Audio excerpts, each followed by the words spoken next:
group up there that we're looking at. Yeah. And everybody's Yeah. so Are you quiet. unmuted yet? Because I can't hear you. You can't hear us? Oh, No, we're not muted. We did that on purpose. I can hear you. okay, Brad, you can hear us. I Yeah. can also hear everyone. Bree Turn up can- the volume, Trevor. Okay, Trevor. I got you. It was a stupid, it's a pepcac error on my end. Been there, done that. Yeah, problem exists between keyboard and computer. So that was me. Sorry. Okay, well, let's call our meeting to order and thank you for doing roll call. Okay, thank you, Madam Chair. I'll do the roll right now. Rod Beck, Here. Trevor Chadwick, Yes, sir. Miranda Gold, Here. Brad Holton, Here. Dan Hire, Here. Debbie Clayman, Here. Cindy Lindstrom, Mary May, Here. Laura McLean or Bree Brutch, Here. John Overton, Here. Joe Steer. Yep. Darren Wagner. Madam Chair, we have a forum. Thank you. So do we have any open discussion or announcements? Need to cover. The Western Idaho Fair starts Friday. Okay, Everyone's welcome to come. We got good entertainment coming. that's good. Yeah. Be fun. They booked you again? No, they we tried to get Brian to see what it did. Oh. You have any soccer going on yet? Yeah, soccer will be in next March. It'll be the first game will be in March. First professional soccer game in Ada County will be in March. Cool. Thank you. But That is pretty exciting stuff. that's exciting stuff. Yeah. Very much so. And just partnering with the animals. That's- Just partnering with Oh, yeah. the animals. Yeah. So, I will tell you that we have a high school senior from Star that was invited to play in the European Professional Young League. So it'd be kind of fun to see if he ends up on some of these teams that we're going to have here. Well, they're getting the team together now. Tell them to call them up. Yeah, he just flew home last night to get ready for school tomorrow. Good. wow. I will say today an A-10 just landed at the Nampa airport and it had its last flight and it's going to be brought into the Warhawk Museum. It is so cool. That was so awesome to see the pilots and to see it land there. The new wing is gonna open September 12th. And that has got the 9/11 and Afghanistan and Iraq, that whole wing is in there. Absolutely beautiful. And so, and Warhawk Roundup is the 22nd. Coming up just, what is that, a week from, or 2 weeks from, whatever, it's coming up. So it's pretty Next cool. Friday. Thank you, thank you. Pretty exciting, but the Warhawk is really cool, but when that new museum opens with that wing open, it's awesome. So great opportunity to honor those that are sacrificing their lives. Absolutely. So important stuff. That's a true treasure in our valley, in my opinion. That whole thing. They did a good job putting it together. We do a lot with Carson Spear, the director over there, on that, and it's pretty amazing. It is amazing. Wait till you see the new wing. It is so cool. Okay, so if there's no more open discussion announcements, how about if we move to approve the consent agenda? Madam Chair, I move we approve our July 8th, 2025 Executive Committee meeting minutes. What's that? Any discussion? All in favor? Aye. Aye. Any opposed? Motion carries. Okay, so we'll move on to our action items. We have a pretty light agenda today, and it's going to begin with amending the end of year redistribution program. Tony, thank you. Where would you like for me to stand? Can we get the front or back here? Maybe up here. Yeah. Thank you. They Well, can't see me, but They that's can't okay. see you. Yeah. I got slides. Wait, let me slide that. Oh. Sorry. Okay.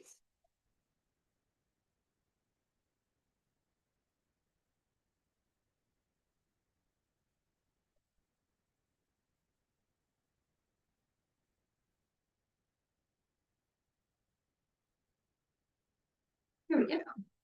Right, are those online, are you seeing the slideshow?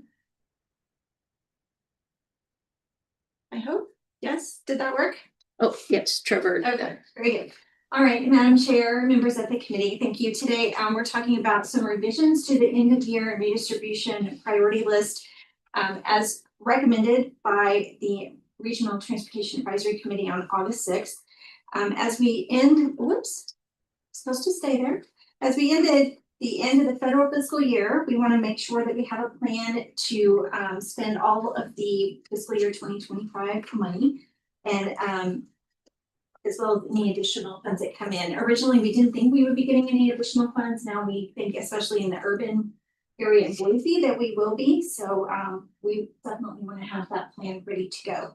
We originally brought this to you in June for approval, but since then we've had some additional needs come up and some requests from ACHD, Idaho Transportation Department, as well as Compass. So we'll be presenting those to you today. But first, just a little reminder about what the end of year and redistribution program is.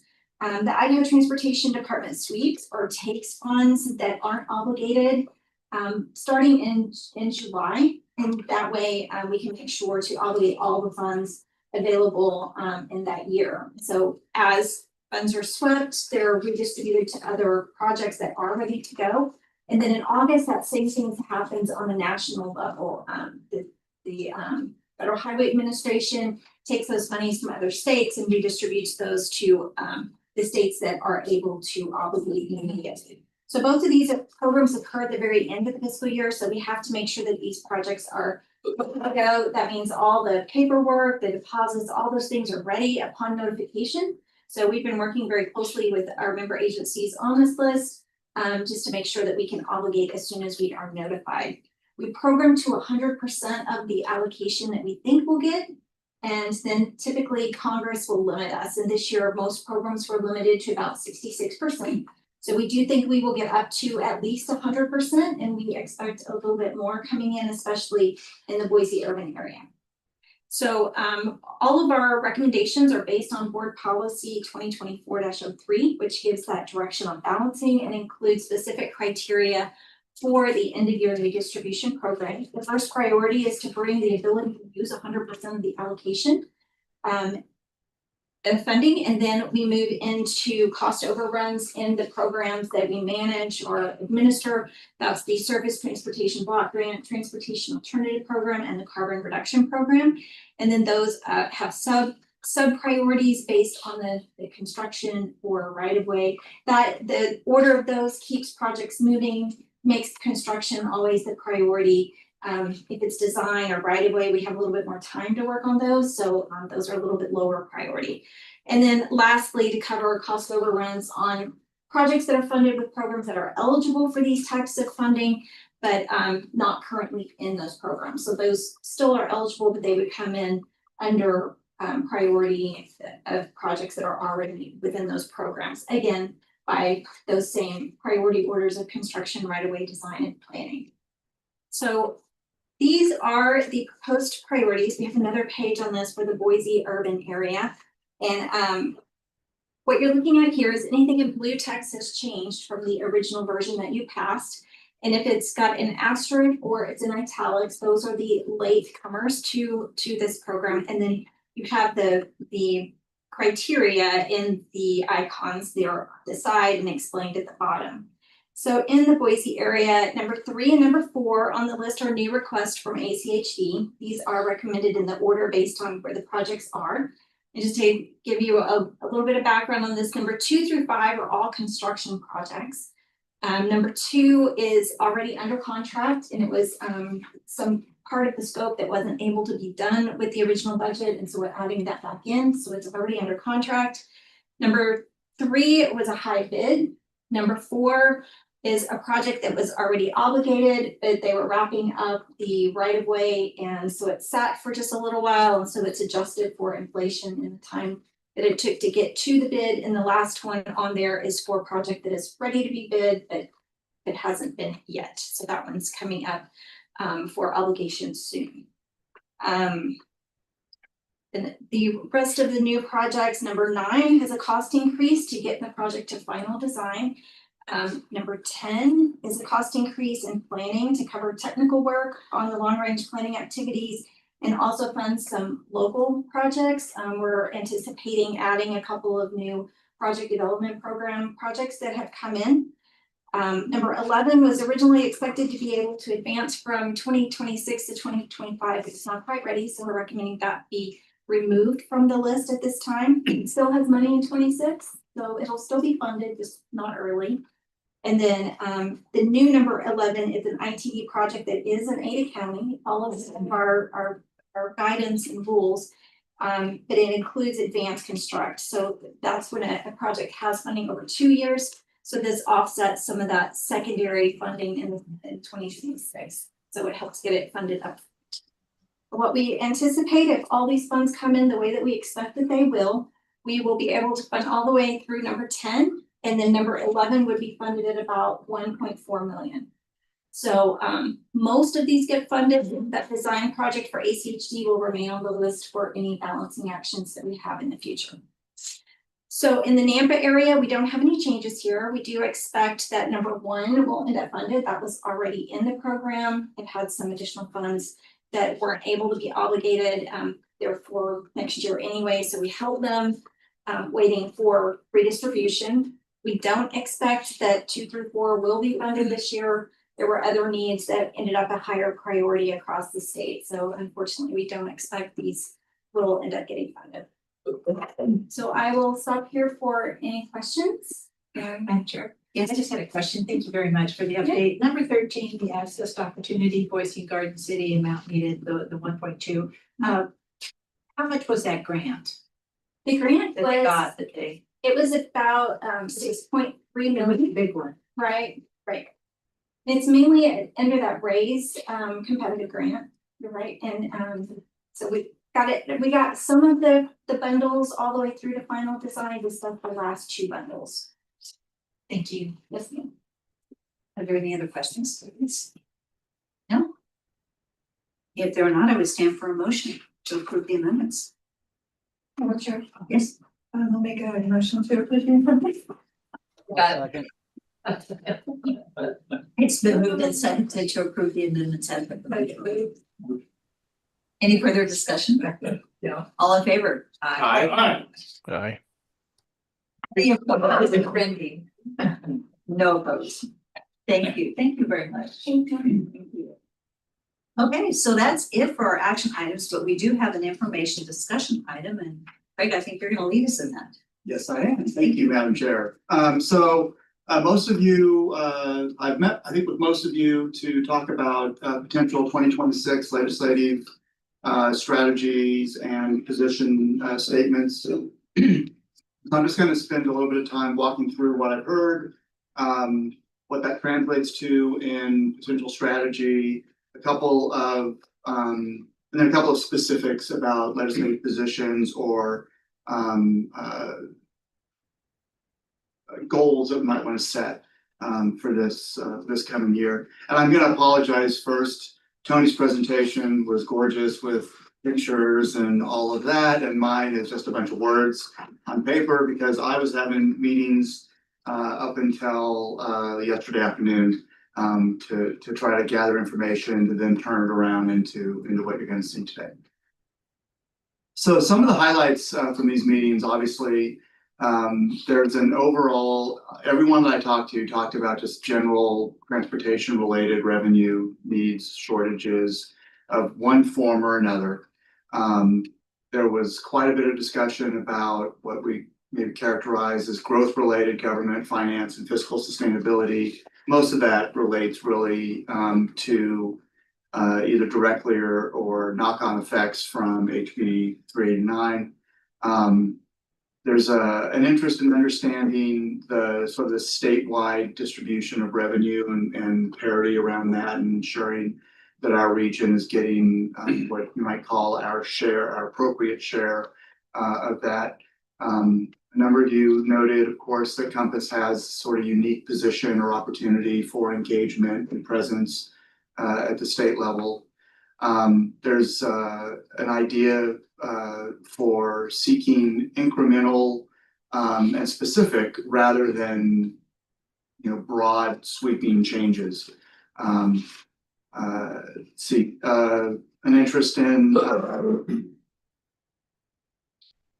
sure, I'm blanking on exactly what this one was, but I'll read it, maybe it'll come back to me as I say it, but a responsibility for, direct responses, within the constraints of position statements. Oh yeah, that's it. So this is relating to, ensuring that we have the ability with the lobbyists that we're anticipating bringing on, that we would have the ability to function nimbly within the limited constraints of the adopted position statements, plans like our regional transportation plan or our safety plan, and then just established MPO responsibilities to engage with the legislature. That's something that that we heard from peer MPOs, is a pretty standard part of what they do. And so just the ability for us, when something comes up at the legislature, we would only act on things that, we would only try to promote things that that the board directs us to, but sometimes be necessary to be responsive to something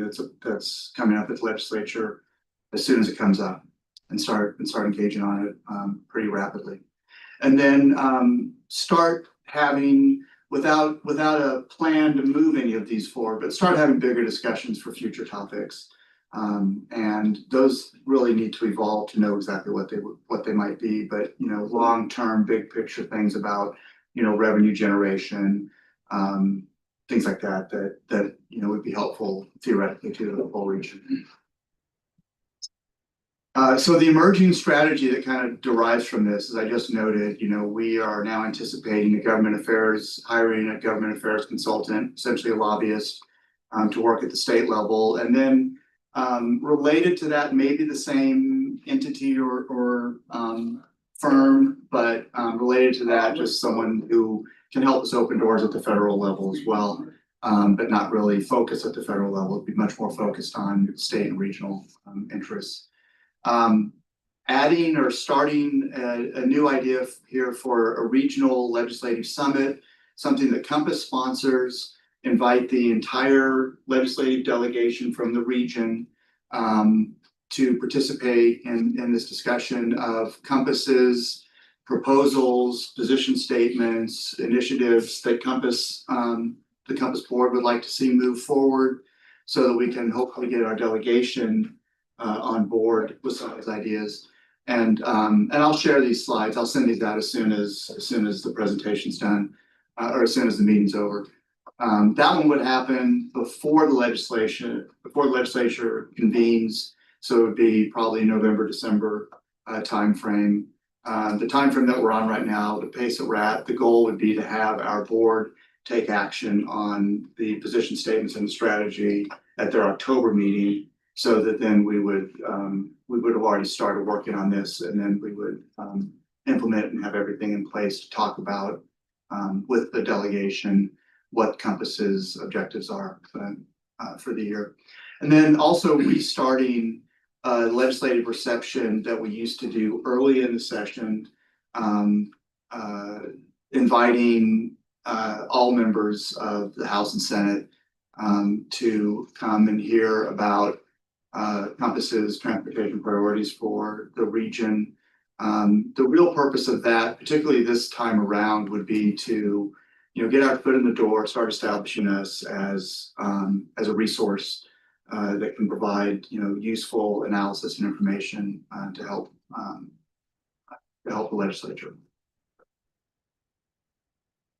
As far as the general position statements, I didn't hear any specific objections to existing 2025 state legislative positions. I did hear varying levels of perceived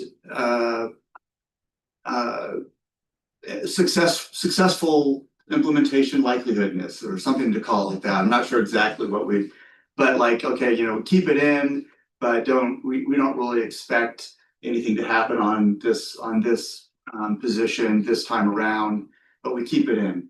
And then a number of you mentioned the idea of considering some sort of new position statement connecting housing to transportation system performance, cost efficiency, long-term sustainability for your budgets, for the region's transportation needs.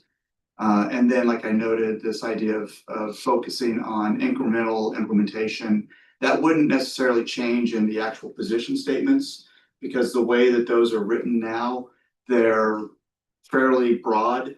There aren't like there's no specific language, for example, but they're goals that the board has said they would like to see. And so like a new position statement, and I'll break that down here in a moment, would allow us to keep that kind of broad language, but then sort of narrow down on any specifics that, you know, the executive committee and then the board are comfortable with. So why consider this idea of a housing related position? So firstly, it's directly related to transportation mission. You know, housing and jobs really drive transportation activity. At the federal level, large MPOs like ours are encouraged, I'm using the word encouraged, to discuss housing. I certainly have a number of colleagues of mine who interpret that as we are required to include housing issues in what we do. And we certainly are from a planning perspective, but when it comes to trying to address state policy, that's where I'd say it's an encouragement as opposed to a requirement. It would allow us to establish a broad vision and then allow this, you know, incremental or modular implementation. So this, I mean, these are just example statements, even though you'll see one of them pop up here in a few minutes. But this idea of broad statement, you know, of supporting housing being aligned with planned or existing transportation infrastructure. And then, you know, the more narrowly focused type goal or objective, you know, to support legislation that enables, duplicate is what happens when you rush putting slides together, but it enables cities to incentivize housing near corridors with underutilized capacity. It has the potential for a broad ideological appeal if you structure this well, you know, because it talks about local control, still having regional tracking and coordination like we try to do right now. It focuses on infrastructure efficiency, so trying to reduce the long-term capacity expansion needs and costs.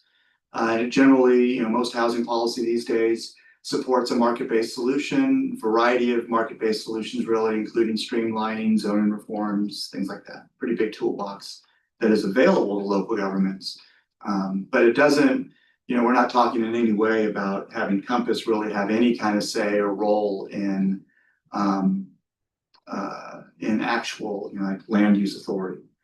It's much more about encouraging, incentivizing, providing information, things like that. So this is draft language, okay? So I really want to emphasize that.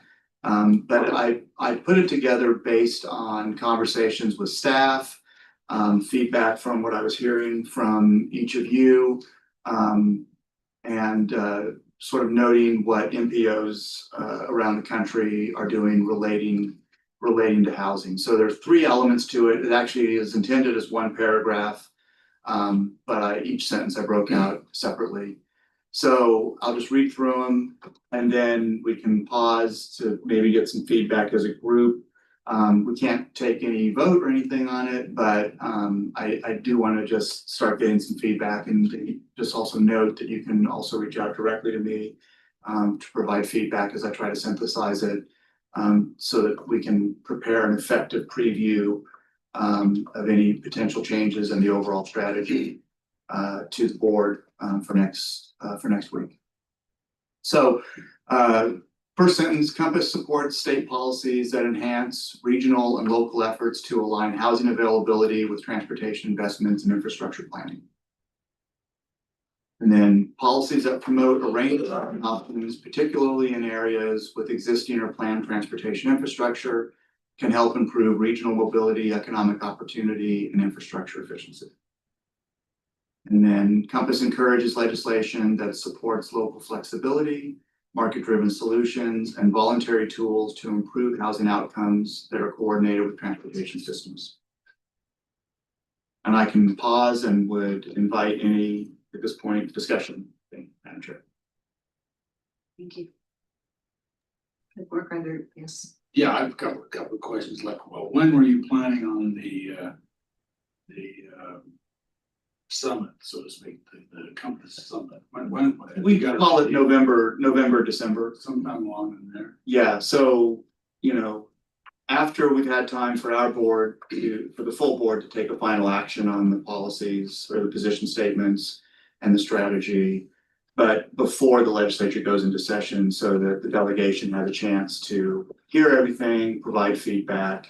I think just a little delegate. Just a little, just the valley, yeah, just the valley. Well, reception after the legislature gets in session. Right. That be just our MPO, or you're gonna have other? That's an open question. I suggest you get the other MPOs together to do it, because you'll get more participation. Right. You guys in Northern Idaho, they're not gonna want that for nothing, so. Yeah, and I'm pretty sure that the other MPOs would be on board, but we would probably do the heavy lifting. Somebody has to do that. But yeah, I mean, and we're the ones that are really set up to do that. Well, yes, So, but yeah, that's a really good point. And then my final question is well, two things is, I'd like to get the list of the 2025 positions we took before we adopt them. Sure. I'd like, because I remember. Yeah, I'll put those, I'll make sure those are provided in advance of our board meeting next week. As well as, they won't be part of the packet, but I'll make sure that they're available. And then, you know, again, next week, there's no action taken. It's not really until October. Right. And so Sure. really based on that, our, this executive committee's, discussion in September is really going to be the sort of finalizing what that language that goes to the board for October. Well, one last question, and I'm done. Randy can take over. My question is, you indicated that, as you know, we held off last year because we're waiting to see what our new director wanted to do to hire a staff or a firm. Harrison, you settled on, you want to hire a firm to be the legislative director. Okay, are you in a position to disclose that? Who the firm is? Oh, no, we haven't. You haven't done it yet. No, we haven't yet done the procurement. In fact, Okay, this, no worries. this goes, yeah, no, this goes on. I kind of got the impression that, oh, you already settled or something. No, we haven't. This would go on, this will be that piece of it will be, recommended hopefully by the finance committee later this week. Okay, sure. To be able to put it into the budget so that we can then proceed with the procurement. That's all I have. Miranda has something. Oh, No, you don't. I didn't. There's more to the presentation too, just to be clear. This was pausing on this position statement. But I mean, there's not a whole lot more to it, but I tried to structure this so that it's sort of this combination. I know part of the feedback when staff brought the idea of a housing related position statement, I think last year or maybe the year before, was that it was sort of too broadly stated or too vague, too open to interpretation. So we're trying to make this a lot more focused on that local flexibility and control, the tying it to the infrastructure. And so hopefully that resonates and allows us to start trying to engage on housing issues. If I could ask too, since we can't see the folks online, if anyone online has any thoughts as well on the statement. Seeing no one. This is Brad. I think it encompasses everything that I spoke to you about. I think you did a really good job of bringing that together. So thank you. No, I think it's on point based on all the conversations that I've heard and what we've talked about. So.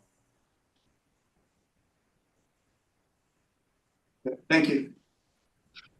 And okay, I'll go ahead and advance then. So the next topic, and this is really just trying to, this shows it as a single unit to just point out that it pulls together.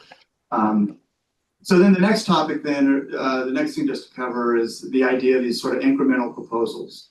Now, these are the ones that are really intended to be like a specific outcome that the Compass board would be saying we want to promote and try to see achieved. And so it could take a number of different forms. It could be specific language, it could be like specific legislative language that we would, try to promote through, through the lobbyists and through my engagement on the Hill as well, or on the Hill, sorry. I don't know what we call it here, sorry, but the Capitol. But so those, and the goal here is not necessarily going to be to try to get like everything that we come up with, but to put ideas out there that we think would be beneficial to our member agencies and transportation around the region. And this idea, so you'll see most of these then are related to the growth pays for growth element. I don't think we're in a position to go to the state legislature. So as a quick reminder, I didn't put a slide up about it, but as a quick reminder, our 2025 positions had three basic components. One was increasing transportation revenue at the statewide level. The second was this growth pays for growth set of ideas, and then the third was a more catch-all one of just state transportation policy. So the three first ones are really in the growth pays for growth range, and that's really intended to be able to ensure that as additional new development happens, that it continues to generate and grow the property tax, or allow, full amount of full fair amount of property tax to be collected on new development, so that all the local agencies are able to help maintain their roads. Which is a pretty important part of an effective efficient transportation system. So it's not like a sweeping, I know there are some out there who would support a really sweeping sort of change to HB 389, but this is intended, this first one, allowing the full value of new development to be added to tax base, for example, is really intended to be a narrow piece of that. Another one that came up is allowing the full value of properties after their tax increment financing period ends. And so I think someone has told me a couple of times, a few people have told me a couple of times, and I just haven't internalized it for some reason, but these, what do we call economic development, urban renewal districts, thank you, yes. They're essentially tax increment financing. Well, there's tax increment financing within urban. Right. Yeah. So as they complete their periods, apparently there's a cap on how much of the higher property tax. It's part of 389. Right. Cap on how much back in the starts call. Right. That's the level. Yeah, so it's another related. Yeah, it's all three. But this was another sort of narrow piece of that. And then a third idea that's come up that's relating to this is just allowing counties to be able to independently collect their development related impact fees without having to go through city processes. I'll second that motion. I figured you might. No So, motion, okay, no voting. that's an interesting one to me. I mean, is this, if you're going to say just counties, why don't you say others? I mean, you got fire districts and stuff like that that have to go through everybody as well. So, Yeah. I think that's because I didn't talk to any fire districts, but I probably. but I think that's problematic, because now how do you, that bottom one, I think, is going to be the biggest challenge out there, because how is that going to get collected unless you do it through the city, to collect it at a time of building permit through the city? Because now you're starting to take city control away from cities and putting it towards the counties if that happens that way. I see that as a caveat to create problems. We don't want that. Problem. And I understand where that's coming from, though. I totally get it, but I find that one to be a real difficult. I think you'll have a hard time with that, on trying to get cities on board with that, the Association of Cities and stuff like that would probably come out fighting that. Okay. I agree with Trevor. Yes. Thank you. Yeah, I'll note that. I'll have some follow-up conversations. So this may or may not remain in when it goes to when we take it to the board next week to preview some of this stuff with them as well. again, there won't be any action yet. But I am listening to feedback, obviously, so. There may be ways to tweak the language that would make it more amenable, and that's probably what I'll be reaching out to ask about. I think you do something like time frame to have it approved, or otherwise it automatically becomes approved, and the city will have to collect it anyway. I think it's more of a timing thing because some cities are trying to not allow that, and I get it, not allow these impact fees and causing unnecessary delays. And the same thing happens at all levels, I think, in this, right? It's just got to find. I know there's a way to tweak that to do what you're trying to do, but I just think that way is problematic. Okay, I'll reach out and we can talk, try to see if we can come up with language. The last one, just to throw it into the mix, just to make sure that we're sort of trying to cover more than just a single topic, but is again another example. That example, it was I showed the language earlier, but relating to housing and local flexibility, but some kind of legislation that would allow cities to incentivize specifically would allow cities to incentivize housing near corridors that have some sort of underutilized transportation capacity. So that could be road capacity, it could be transit capacity if we're able to effectively measure or gauge that. But it's just a way to allow, not require, but allow local governments to be able to. What kind of incentives? It could be a density bonus, something like that. I mean, potentially more, and I know there's a variety of appetites toward this based on the conversation, a variety of you, but it could be some form of, more streamlined approval processes, things like that make it more appealing to try to put the new housing development near the corridors. It's not, well, again, the toolkit is really up to the cities, but or the county. I mean, it could be the county as well. I mean, I should say local governments, but it's not really. I'm not really talking about financial incentives so much as time and process, and but not like direct payment type incentives. I'd encourage you all to monitor and keep an eye on the Idaho Housing Affordable Housing Summit committee that the legislature has together that I'm part of, because there's a lot of interesting discussions talking about various things like this. And I think there's probably a way to kind of mold our statement towards what is going to be probably brought forth to the legislature this year on that. We have a meeting this week up in Sandpoint, another one next month, and then I think you'll start seeing things wrap up on that. Yeah, thank you. That's actually why then the next bullet point is actually the others to be determined. And that's really to try to hold off as long as possible to see if there's a way to come up with something that aligns with, a broader compass goal, but also is consistent or matches well with what comes out of that committee recommendations that'll go directly to the legislature. Because if we're trying to demonstrate that, among other things, what we're trying to do is demonstrate that Compass can be effective at the state level, being able to find those sort of alliances of stakeholders and recommendations is going to be a really effective approach for that, I think. I would agree with the inclusion with this committee that's meeting and taking that into consideration. You are.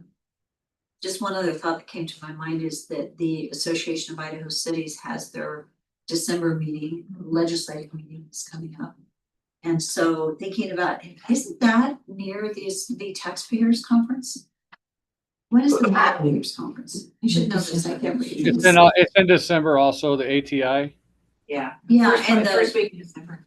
And isn't our AIC meeting usually is around that time frame? Or maybe it's not. Well, no, we do ours in January, I think, right? When everybody's back. Something in December though? There's a Christmas. AICs is the first week of December. That's what I was thinking, the first week of December. Okay, so Right, around yeah. It's just December, right? good to be, for you to know the dates, for us to be thinking about the dates where other legislative policies are being discussed so that we can take ours, just see if there's anything else happening around that.